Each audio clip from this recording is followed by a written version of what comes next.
سڵاوتان لێبێت من کۆڤان عەزەتم لە پرۆگرامێکی تری پلانی من لەگەڵتانم ئەم جارە لە هەولێرین مەریوان قەرەنی ئیبراهیم کاندیدی پارتی دیموکراتی کوردستان لە بازنەی 4 سنووری پارێزگای هەولێر لەگەڵمان دەبێت.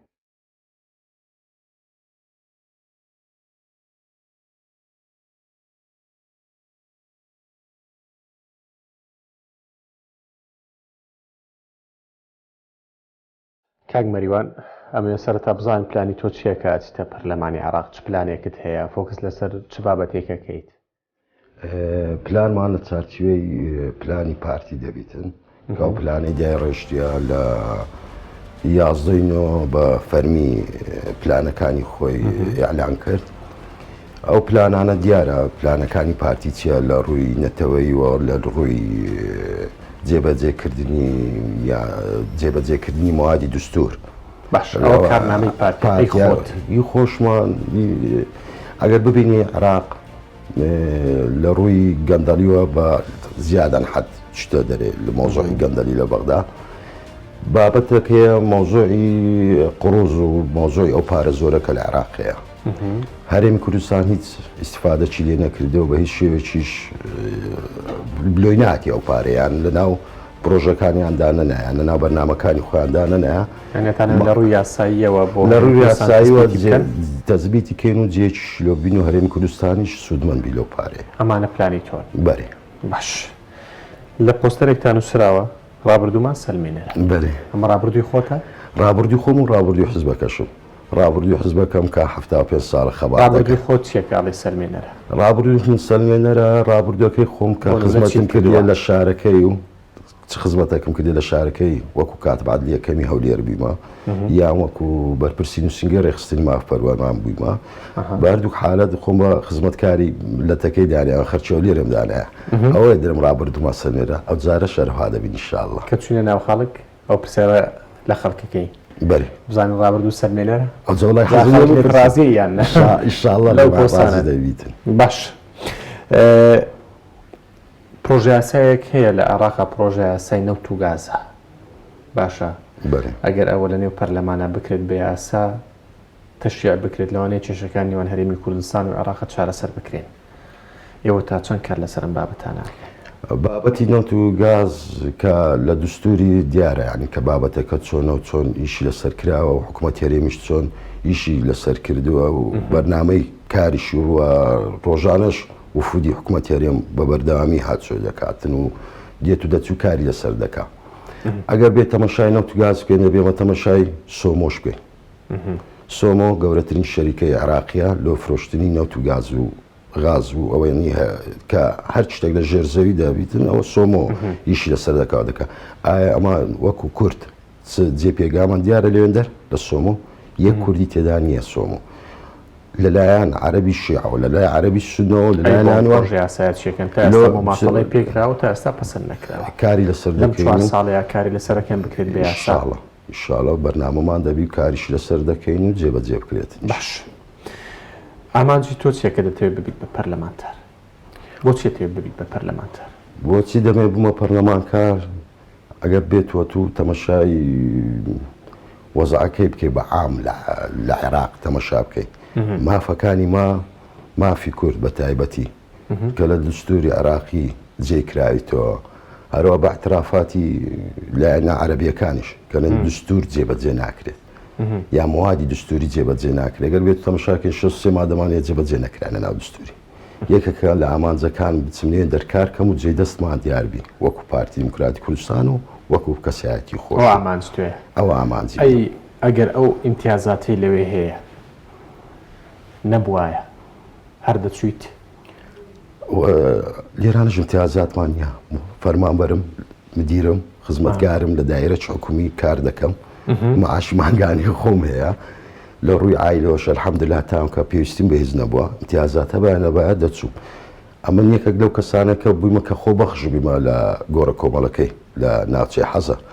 ئیشمە سەرکردیان نیستکەی مانگەک لێن دەربیمە ئەوە خۆبەخشی بووە کارمە سەرکردیە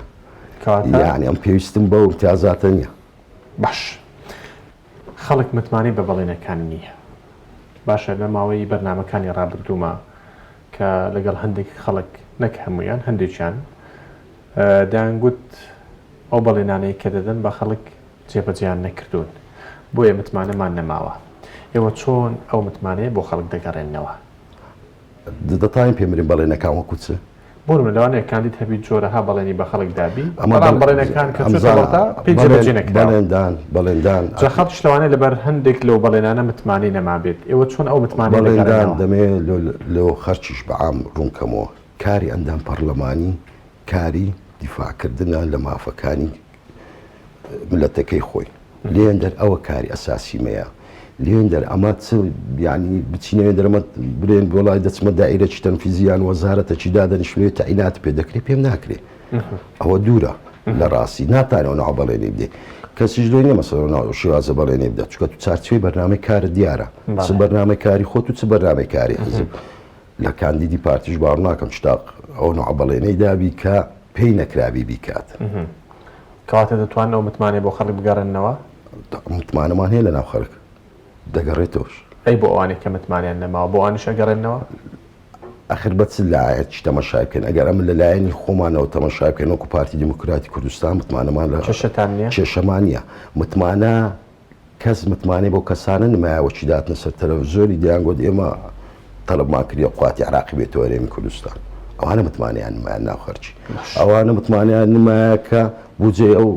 سەبەبی نە بۆ بڕێنی بودجێ ئەوانە متمانیان نمایە کە خیانەتیان کردیان لە ملەتەکەی ئێوە وەکو پارتی خۆتان ئەڵێن تەوافق و تەوازن و شەراکەت لە عێراق نەماوە ئەی بۆچی ئەگەڕێنەوە وەقتدا دەگەڕێنەوە لەوە تەوافقەی دروستکردنەوەی تەوافق و شەراکەت ئەتوو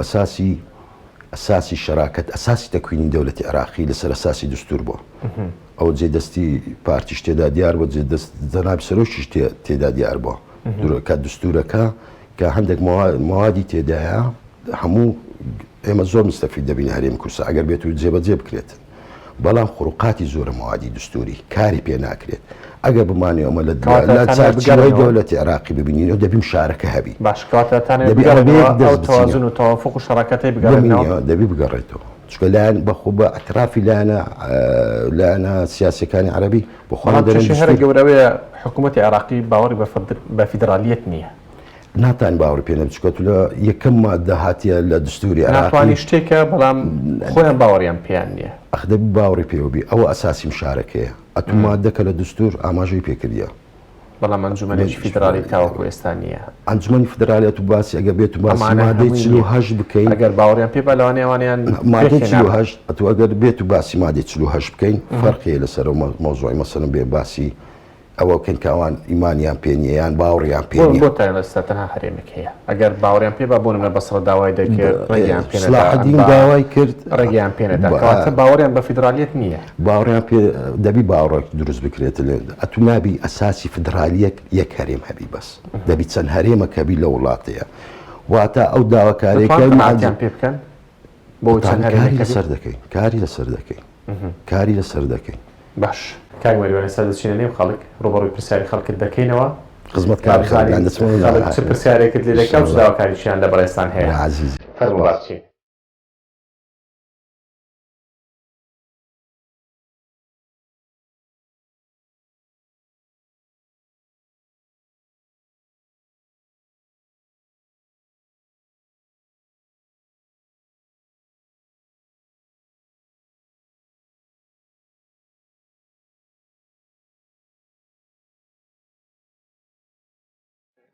کاگمەریوان کاندیدە لە بۆ پەرلەمانی عێراق زان داواکاریتان چیە گلەیتان چییە بەنسبەت لە وڵاتەی ئەندام پەرلەمانەکان هیچ شتێکیان لەدەست نییە ئەمە گلەی لە کەس ناکەین گلەیان ناکەین دەزانیلۆ لەبەرەوەی حزب بەڕێوەیاندەوە کە حزبیش بەڕێوە برد ئەو لە سەرەوەتی ئەمر پێکرا ئەگەر زەرەری خودی نەفسی خۆشیبی تەنفیزی دەکە مانایە من چ گلەی لێ بکەم ئەگەر حزبەکەت باڵێن بڕیارێکی سەپان زەرەری بۆ تو هەبی جێبەجێکەیت حزبەکەم عمری 75 ساڵە زەحمە دەونە بڕیارەی بدایانە ئەو قسەی بکات بەس لۆ خاری خۆم ڕۆنکەمەوە ئەگەر تەمەشای بەرنامەی کارمان بکەین مەسەلەن مەوزوعی 140 تێدایە بودجەی تێدایە لاوی تێدایە ئافرەتی تێدایە دەچین نیژە سەر ئەو بابەتانە دەکەین ئەو بابەتانەش پەیوەندین بە هەولێر و بە هەموو کوردستان و بە تاچیشەیە مادەم پەیوەندی بە تاچیەیە یعنی ئەو بەرنامەی کارمان دەبی ئەو بەرنامە کارەژە چخر دەبی تۆ جەنابەت باش دەزانانی دستوری عراقی جێبەجێ ناکرێ هەر کەسێک دێ حکومڕانێتی عراق دەکار سە کورسی خۆی دادەنشی دەری مەعاش کوردستان بڕی بوجەم ڕاگەر سەبەبی ئەو گلەیانەی مەلۆ دروست بووە هەموو لەسەر ئەوەیە بوو بجە بڕایە معاش نییە ئەوە ئەگەر بێت و ئەوە حزبەکان بەرژەوەندی خۆیان ناخێنە پێش بەرژەوەندی ملەتی ئەمە دەبینین بەرژەوەندی حزبی لە پێش بەرژەوەندی ملەتی ئەوە حزبەکان هەریەکە مسابقەی دەکات لەوەی خۆی ئەلام بکە وەچکەشی چیان پێ ناکرێ بەتەنێش بەڕێز بەتەنێ ئەتو هیچ پێ ناکرێ ئەتو حزبەکی زۆر زۆر دە کەس 15 کەس لەندەری ئەندام پەرلەمانە خودی خۆی کورد دەڕوا دژایەتی تو دەکا ئەتو دەشتێنتەوە کە تویشکاندەوە یعنی چ یعنی هیچدان پێ ناکرێت داواکاری هیچ نییە لەوانە حزبەکان خۆیان چاکەن حزبەکان بەرژەوەندی ملت باوێنە پێش بەرژەوەندی خۆیان ئەوانە عەبد مەئمورن ژێردەستەی حزبەکانن دبا پەرلەمان بکرێتن لە ناو ملەتی خەڵک هەڵبژێردرێ نەک حزبەکان سەیتەرە لەسەر ملەتی بکەن بە هەموو حزبەکان من یەک حزبی ناڵێم ها هەموو حزبەکان با ملت بێنە ناو ملت خەڵکی هەڵبژێرن حزبەکان تەداخڵ نەکەن و ئەگەر تەداخلیشکەن ئەمر لەسەر ئەندام پەرلەمانەکان نەکەن بڵێ ئەوە باشە لەو حزبەکەت بکە ئەوە خراپە مەکە نە بڵێ ئەوە باشە لەو گەل بکە نەک لەو حزبەکەت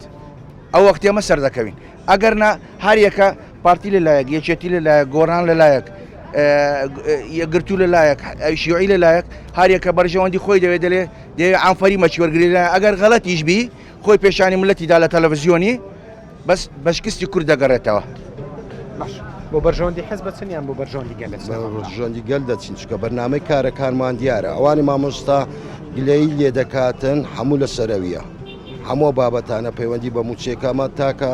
لایەن بووینەکە ئیشمان کرێ شەرمانە سەر کرێ برادەرە بەرژەوەندی گەل دەچن ئەدی هەر ئەندام پەرلەمانانە نەبوون ئەو ئەندام پەرلەمانانە نەبوون لەوێن دەرێ ڕاتبی مەیان بڕی هەر کورد نەبوو گوتی ڕاتبی مەنێرە بە ئەوانە خۆیان بەقوت نەکەن چێ بوو متفقی پارتی نییە و ئەمەنینە لایەنەکانی قەیناکە ئەحزابی کوردستانینە لایەنی دینە خۆیان لەوێن دەرە نەبوونە کوتلا خۆیان زیا کردەوە 17 کەس لە حزبەکانی دیکە هەموو هەریەکە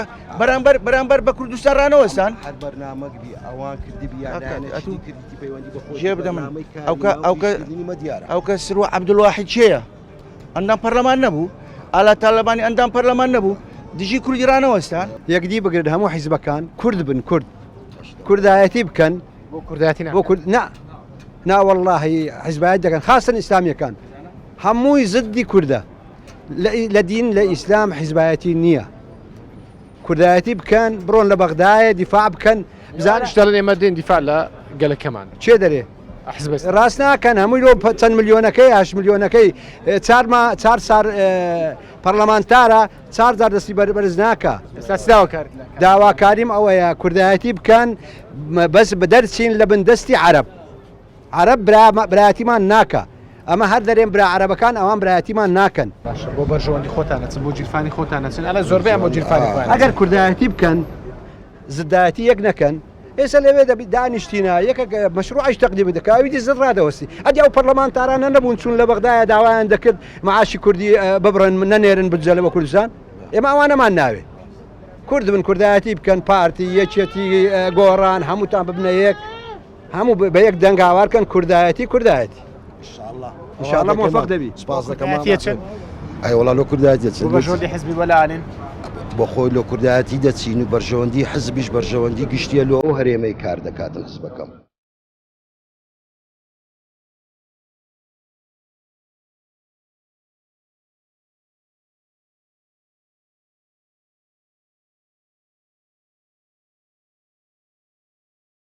کاک مەریوان کاندیدە بۆ پەرلەمانی عێراق باشە چ داواکاریت لێ دەوێت بستە بەغدا چی بکەن والله دەمان بە ئیش بۆ خەڵکەی بکە لۆ ملەتەکەمان لۆ خاک و نیشتیمانەکەمان ڕێز تایبەتی هەیە لە بۆمان ئیش بکەن ئیش لە بۆ ملەت بکەن خۆتان ماندیکەن بەرکەم لەژێرەوانە دەردەچین لەژێر چێ لەژێر ئەو دەسەڵاتی ئەو حکومەتی بەغدایە بۆچی لەوەی ناخۆشتر ئێستا ئەمە شکابرێک گوتی هیچ ژێر دەستێن هیچمان نییە کەرکووکمان بێتەوە کەرکووکمان بچینەوە کەرکک دیفاع بکەن دیفاع لە کورد بکەن لەوێندەرێ لە پێشمەرگە بکەن کاک مەریوان کاندیدا لە بۆ پەرلەمانی عێراقەتەوە چی بکات؟ والله خزمەتی دەکەین ئەویش خزمەتی ملەتەکەمان بکاتن حەز دەکەین ئەما ئینشاءالله خوا مۆفەقی دەکاتن خوا لۆمەی بەجێ دێریتن لۆ ملەتی کورد چی کردووە؟ ئەوە کاک مەریوان کابرایەکی دیارە و معروفە هەموو دیارە و معروفە بەس توانایەکەی چییە؟ توانێت ئینشاءالله توانێت لۆ ملەتەکەی دەبیتن ملەتەکە پێویستی بەوی هەیە چی کردووە؟ واللهی کابرایەکی دیارە و معروفە و ئیش لۆ ملەتەکەی دەکالۆ کار گرنگە کار لەوانەیە خەڵکە بێ معروفیش بێەوە بێت بەڵام کە چوو لەوانەیە کاری پێ نەکرێت تۆ دڵنیای کاک مەریوان کاری پێ دەکرێتنەوە ئازایە مادەم لێ هاتووە جاحی لە هەموو شتەی پێ دەکرێت بەس کابرایەک ئەگەر بە عەمر تااقەتی ئیشکردنیش نابێ ئەوە دەتانی قسەی بکاتن بەس ئەمن ناتانم لەن ئەمریکان نا بابە نا هیچ تووڕە نابێەوە قسەیە ئەمە دەمانەوێت جاحیلەکان مۆفەق بیتن ئەمە خلاص تەواو ژیانی گەنجان دابی بکرێ ینی وەکو هەموو گەنجێکی وڵاتان چمان لە گەنجی وڵاتان کەمترە چمان کەمترە نەخێری چمان کەمترێ باکسەوە شتمان زیاترە بەڵامی چمان لێ ناکرێت ئەوە یعنی شتێکی واقع لەبەرچای هەمومان دیارە یعنی هەمومان کەم کوڕیمان گەلێک زۆرە یعنی وەکو گەنجێک مەسەڵەن ئێستا بەخۆم باشم با بڵێ کەسانیت کە لەم زۆر خراتر حەزی لە هەزاران شتە بەڵام بۆی ناکرێت بەست لەوەیە کە کاک مەریوان چۆ پەرلەمانی عێراق هەلی کار بۆ گەنجان بڕخسێنێت بۆ دڵنیایی ئەوە سەرەکیە بۆمە ینی ئەوە شتێکی زۆر باش دەبی لە بۆ گەنج زۆر ئەساسە زۆر گەنجێ کاک مەریوان لە بودجێ 2021 پلەی وەزیفی لە نێو بودجیان نەبوو پرۆژه یاساک باشە بۆ داهاتوو کارەکەم پلەی وەزیفی هەبێ ئەگەر هیچ شتێ لە کەرتی تایبەتە کار بۆ گەنجانە بڕ عندك مشاريع هي بيدري مشاريع بسيطة مشاريع بسيطة تيا جنزور استفادة إلى ذكاء دكانة شيء دادني دتانية إيش شيء لنا بكارو دكانة ومشاريع بسيطة أنا مزمني بودجي دبيته محاولة دكين أوي بودجي لو دابين كين لو عنده زائدا باوي دا مزراندين يك كل برنامج كارا كل دا بودجي داده جيهر أوي ببينيو دا مزراندني ببينيو لو خرككي خومان لو شاركة ولو كردستان بقشتي بس مشاريع بسيطة لحمش تشي ميمترة برأيمن شو كجنز بخوي شيب كاتن قدرته وطاقتي هي زيادة أو مشروعي خوش برا بيداتنو استفادهش دكاتو اجتماعنا كش استفادة إلى دكاتن پرسیارەکەم لە کاک مەریوانی خۆشەویستە بوو ئینشاءالله دەردەچی بەڵام کاک مەریوان دوا دەرچینیش دەتوانین بێەوە سەردامان بکەیت عفو دەکەی ئەمن خەرچی ئەو شارێمە ئەدە باش کۆرانی عارەبان هەموو ڕۆژ لە بازاڕیمە ئێدە باش ئەم منداری ئەو لێرە بێ بازاری ناحەوێتەوە بەڵام چی زۆربەی کات مەسەلەن دەبینی ئەو شتانە دەکرێت بە خۆشمان دیویمانە پێش انتخابات زۆر مەسەلەن سەردانمان دەکرێت پاشان کەچی هەر هەشمان ناس ناشان بینەوە مستعیلە لە تەلەڤیزیۆنش زارێ نایبین بڕوا بکە والله حقا وەز کاک مەریوان دێت شارەی خەڵک هەر دەبی بێ مۆناخەڵ چیۆ دەچم یان دەبی بحتا هەتانیمەوە ئەو شاری خۆم وڵی نەتام سەردانە چ بکەم و نەتان بگەڕێم و نەتان بەشراح دەناو بازارەکەی هەولێری پیاسەکەم نۆ چ بچم وەڵا ناچم ئەگەرەوانەکەم نێمەوە ئەو شانە نەکەم وەڵی ناچمە بەغداد سەرکەوتی بی لە بۆمە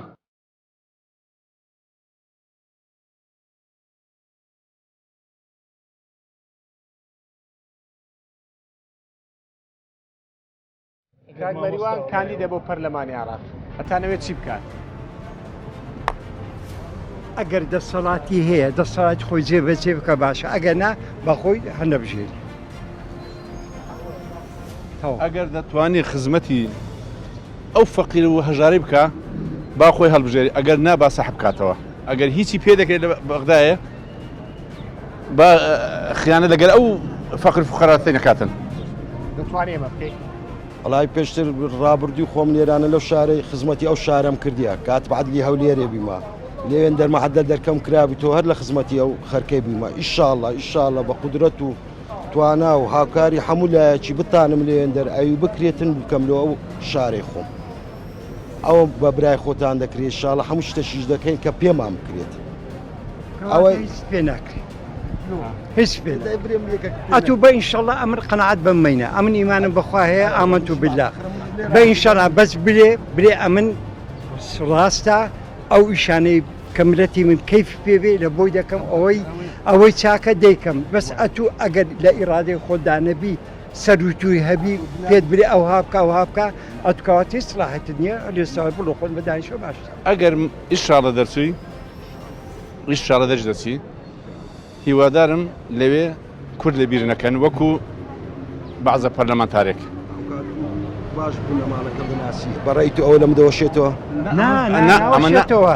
بەس ئیرادەت هەیە ئیرادەت بە قوت بیتن بۆیە من پێ دەڕێم ئەگەنا لێرانە لە خۆم دیر دایرە بووم ڕئیس دایرە بووم گەورەترین دایرە دادە کاک مەریوان بەڵێنیان پێ دەدەی کار بۆ خەڵکە بکەیت بەڵێنیان پێ دەم کە کار لۆ ئەینەن شاڵەکەی هەردووکمانەکە بەسەری ئاخە بە ئینشەڵاکەی منەکەی تو با خودای بە هەردووکمان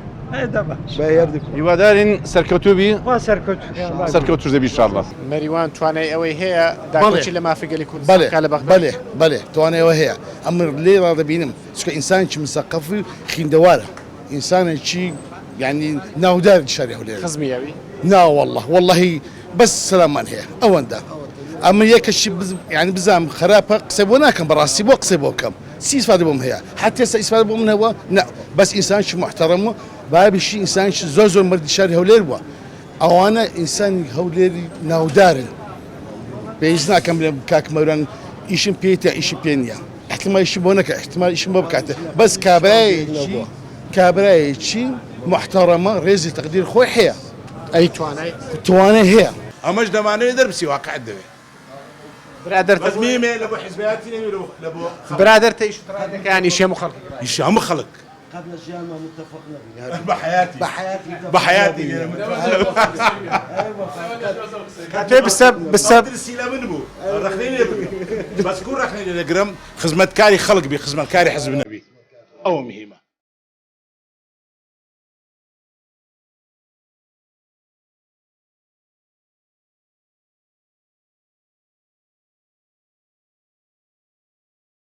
کاری کردو لە هەولێر خزمەتێکی زۆری بە خەڵکی گەیاندووە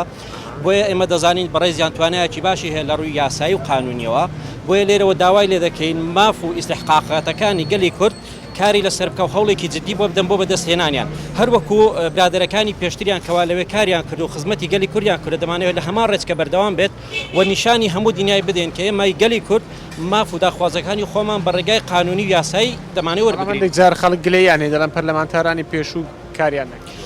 هەموو کەسێک گلەی هەیە لەوانەیە بە دڵخوازی من نەبێ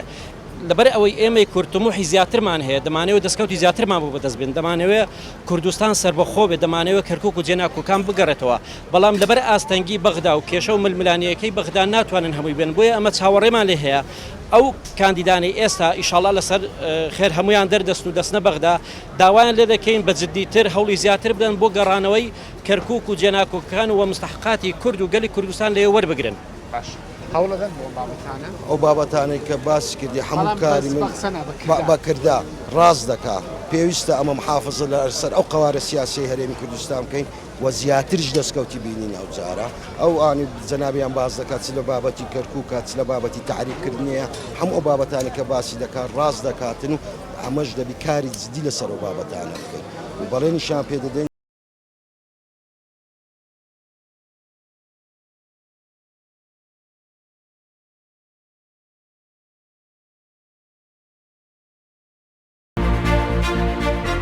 کاک مەریوانمان بردەنێ و